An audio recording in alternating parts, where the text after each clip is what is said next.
Bu, kita lebih semangat lagi nanti. Jadi kalau lakinya sebelum subuh pengen nangkring Yanto. Tadi dulu Bang, habis sholat subuh aja Bang.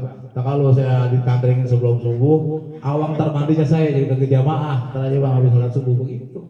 Gak apa-apa, bukannya nolak ini Mak. Jadi kita siasati bagaimana biar dunia ini kita apain? Kita miliki. Itulah alasannya kenapa pahala ini tidak dibalas di dunia 100%.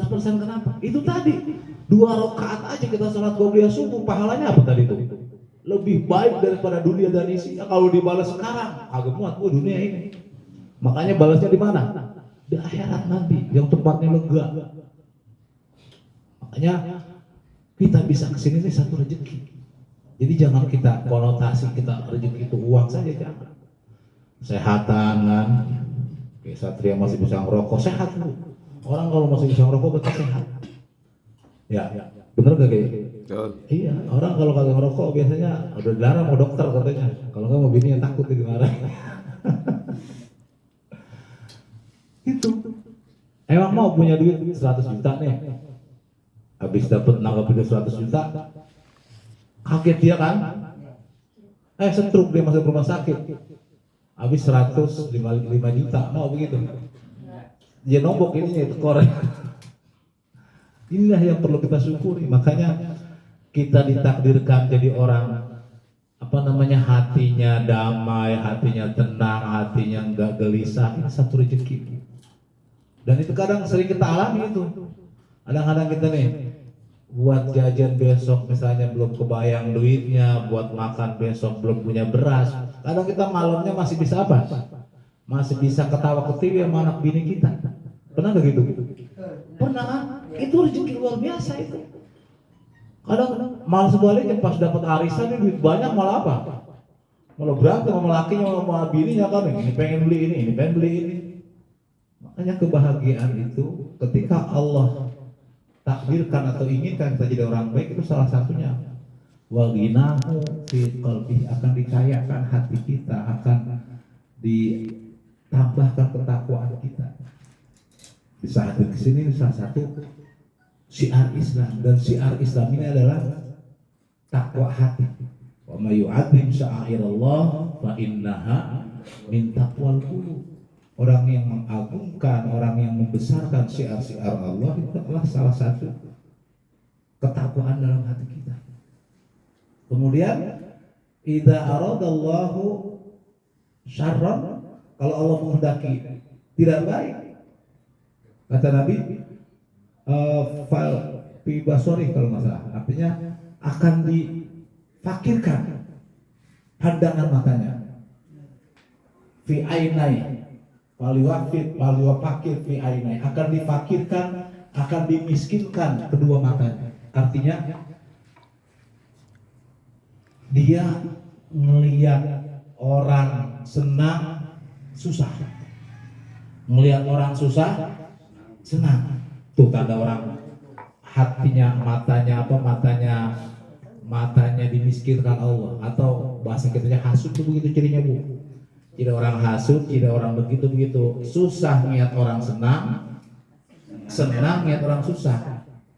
Atau orang senang disirikin, orang susah disorakin, atau sorak ore gitu kan. Itu tanda orang sirik, orang hasud itu begitu.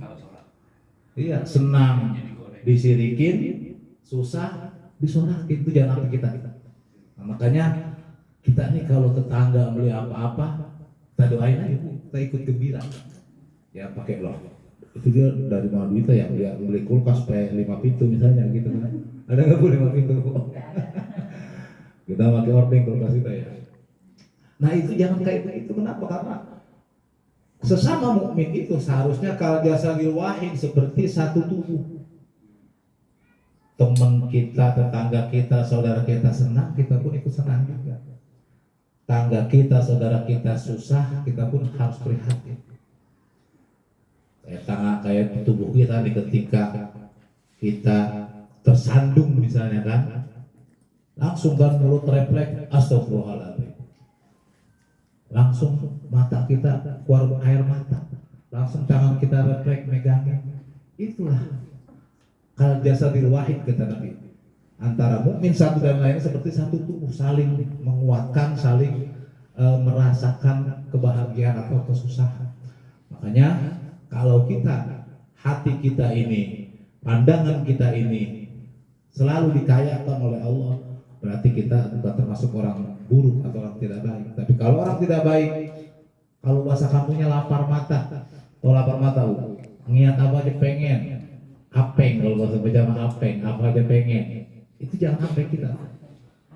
Apeng ya, apeng lu kenal kerja gitu Bu ya.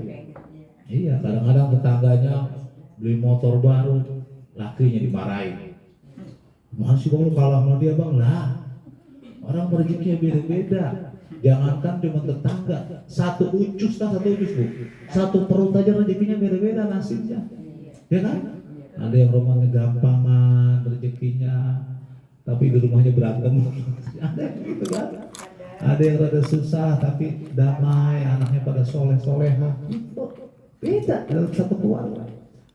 Karena memang Allahu yufaddilu rizqa ba'duhum ba'du, kalau nggak salah. Allah itu melebihkan atau membedakan rezekinya sebagian yang lain dengan sebagian yang beda-beda rezekinya. Kalau memang sudah rezeki kita mah dihalangi orang banyak pun nggak akan apa, nggak akan bisa. Tapi kalau bukan rezeki kita, Bu, Pak, kadang-kadang udah di DP-in, nyalok, tau nyalok, udah di DP-in pakai kuatan urung, dibalikin lagi kita DP-in. Terakhir gitu tuh, suka nyalok tuh. Iya udah di DP-in, udah kita makan, di DP-nya kan disuruh pulangin. Bukan rezeki begitu kan? Tapi kadang-kadang kalau lagi rezeki mah cuma nunjuk doang nih, bisa jadi rezeki. Bu, di sini ada yang jual kontrakan ya. Nah itu kan tuh dikasih tuh makanya bang. Jadi, lah dapat komisi itu Bu. Kemarin gini saya pernah itu, ada wali murid nanyain kontrakan dijual, diunjukin lah. Dapat tuh Bu, komisinya itu lumayan. Itu rezeki begitu Bu, kalau lagi datang begitu.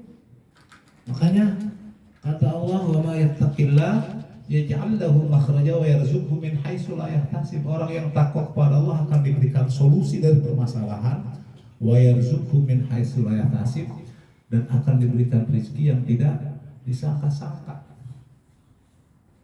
Bahkan yahtasib ini bukan disangka-sangka doang ya. Ada yang menafsirkan yahtasib ini rezeki yang kagak dihisab nanti sama Allah di akhirat. Ada lagi yang menafsirkan min haitsu la yahtasib ini rezeki yang kagak pernah habis. Kayak tisu Bu, ingat tisu nggak Bu? Dicabut? Ada. Tuh, pernah nggak begitu Bu? Di kantong duit masih banyak nih. Udah deh ngasih laki-laki. Malu lu duit. Ini mana masih ada Bang? Dikasih lagi, pernah nggak begitu Bu? Agak macem.